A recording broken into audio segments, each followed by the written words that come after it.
ഇന്ന് നമുക്ക് ഓണം സ്പെഷ്യലായ ചീട ഉണ്ടാക്കുന്നത് എങ്ങനെയെന്ന് നോക്കാം. ചില സ്ഥലങ്ങളിൽ ചീടയെ കളിയടക്ക എന്നും പറയാറുണ്ട്. നിങ്ങളുടെ നാട്ടിൽ ഏത് പേരിലാണ് ഇത് അറിയപ്പെടുന്നതെന്ന് പറയണേ. ഒരു 8-10 കുരുമുളകും ഉഴുന്നും കൂടെയും വറുത്തെടുത്തതാണ്. ഇത് നമുക്കൊന്ന് പൊടിച്ചെടുക്കാം. ഇനി തേങ്ങയും ചെറിയ ഉള്ളിയും 1 ടേബിൾ സ്പൂൺ ജീരകവും ചേർത്ത് നമുക്ക് നല്ലപോലെ അരച്ചെടുക്കാം. ഇവിടെ നമ്മളൊരു 3 കപ്പ് അരിപ്പൊടിയാണ് എടുത്തിരിക്കുന്നത്. ഇനി ഇതിലേക്ക് നമുക്ക് പൊടിച്ചു വെച്ചിരിക്കുന്ന ഉഴുന്നുപൊടിയും കൂടെ ചേർക്കാം. കൂടെ ആവശ്യത്തിന് ഉപ്പും ഒരു 1/2 ടീസ്പൂൺ കായപ്പൊടിയും കൂടെ ചേർത്ത് ഒന്ന് മിക്സ് ചെയ്തെടുക്കാം. പൊടികൾ നന്നായി മിക്സ് ചെയ്ത ശേഷം അരച്ച് വെച്ച് തേങ്ങ കൂടി ചേർത്ത് കുഴച്ചെടുക്കാം. കുറച്ച് വെള്ളം കൂടി ചേർത്ത് നന്നായി കുഴച്ചെടുക്കാം. ഉരുട്ടിയെടുക്കാവുന്ന പരുവത്തിന് വേണം കുഴച്ചെടുക്കാനായി.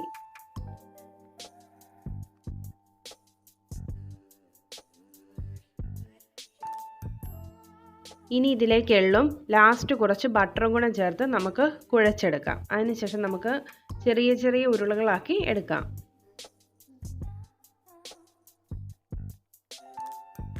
എണ്ണ നല്ലപോലെ ചൂടായ ശേഷം ചെറിയ ചെറിയ ഉരുളകൾ നമുക്കിതിലേക്ക് ഇട്ട് കൊടുക്കാം.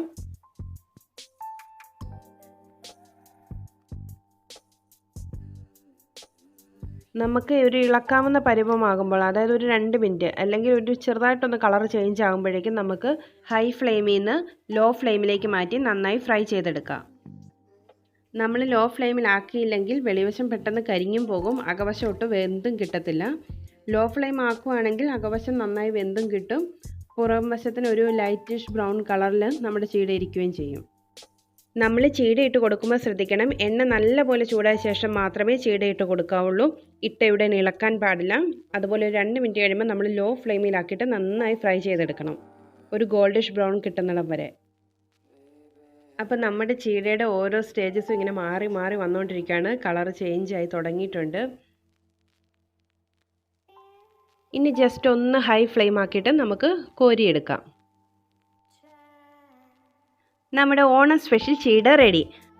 ഈ ഓണത്തിന് എല്ലാവരും ഒന്ന് ട്രൈ ചെയ്ത് നോക്കണേ. വീഡിയോ ഇഷ്ടമായ ലൈക്ക് ചെയ്യാനും ഷെയർ ചെയ്യാനും കമൻറ്റ് ചെയ്യാനും മറക്കല്ലേ.